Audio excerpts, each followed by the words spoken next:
اٹک jail کے قیدی number 804 Imran Ahmad Khan نیازی کے جرائم کی تفصیل ملاحظہ فرمائیں۔ پہلا جرم، جس ملک کی غریب لاچار عوام کے ہزاروں لوگ ماہانہ کینسر سے مر جاتے تھے، اس قوم کو چندہ جمع کر کے 3 کینسر اسپتال بنا کر دیے جہاں 70% لوگوں کا مفت علاج ہوتا ہے۔ جرم نمبر 2،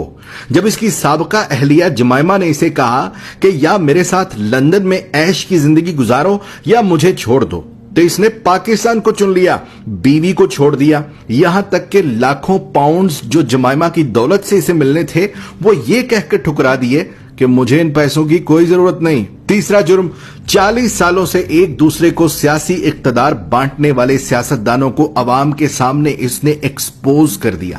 بچے کو سمجھ آ گئی کہ یہ لوگ عوام کو بے وقوف بنا کر باریاں لیتے رہے اور ملک کو تباہ و برباد کر دیا، اور جب اسے بار بار کہا گیا کہ تم بھی آؤ اسی نظام کا حصہ بن جاؤ، آؤ تیسری باری لیتے رہو، تو اس نے کھل کر انکار کر دیا کہ اس ملک و قوم کو لوٹنے والوں کے ساتھ اتحاد نہیں کروں گا۔ چوتھا جرم، اس نے اپنے اقتدار کے دوران مسلم دنیا کو اکٹھا کرنے کی جسارت کی، حرمت رسول صلی اللہ علیہ وآلہ وسلم کا مقدمہ عالمی برادری کے سامنے رکھ دیا اور دنیا کو مجبور کر دیا کہ وہ ہمارے نبی پاک صلی اللہ علیہ وآلہ وسلم کی شان میں گستاخی کرنے والوں کو پاگل قرار دیں، اور اس کی تو قرارداد بھی پاس کروا لی۔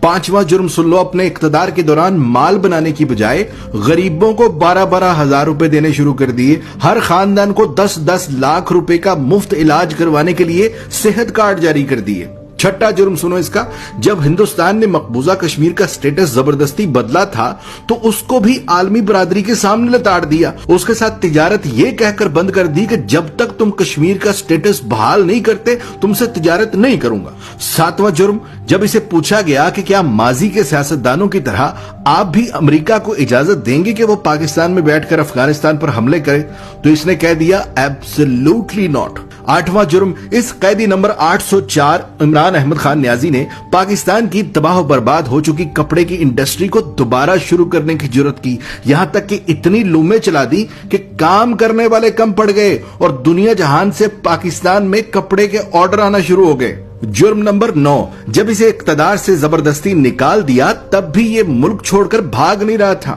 حالانکہ بار بار کہا گیا کہ چلے جاؤ یہاں سے ورنہ انجام برا ہوگا، مگر اس نے کہا کہ کوئی اپنا گھر بھی چھوڑ کر کہیں جاتا ہے اور پاکستان کو ہی اپنا جینا مرنا سمجھ لیا۔ 10واں جرم، جب اسے کہا گیا کہ باقی سیاستدانوں کی طرح تم بھی مغرب کو زمینی خدا مان لو، جان چھڑا لو اور ان کے آگے سر جھکا لو، تو اس نے نہ صرف خود انکار کر دیا بلکہ اپنی قوم کو بھی یہی سکھانے لگا کہ جھکنا صرف رب کے آگے ہے، کسی انسان کے آگے نہیں جھکنا۔ جرم نمبر 11، جہاں نئے سینما گھروں کی ضرورت تھی وہاں اس نے رحمت للعالمین اکیڈمی بنا دی، جہاں سکولوں میں ڈانس ٹیچر، میوزک ٹیچر بھرتی کرنے تھے وہاں اس نے سکولوں میں یکساں نصاب اور قرآن و حدیث کی کتابیں لازمی قرار دے دی۔ 12واں جرم سنو، اس نے غریب اور امیر کے لیے ایک جیسا انصاف مانگنا شروع کر دیا، کہنے لگا غریب کا بھی اتنا ہی حق ہے جتنا امیر کا ہے۔ جرم نمبر 13، PIA کا جو امریکہ میں روز ویلٹ ہوٹل ہم نے اب گروی رکھا ہے، یہ اسے 2 سال پہلے آزاد کروا کے قومی اثاثوں میں شمار کر رہا تھا۔ 14واں جرم سنو،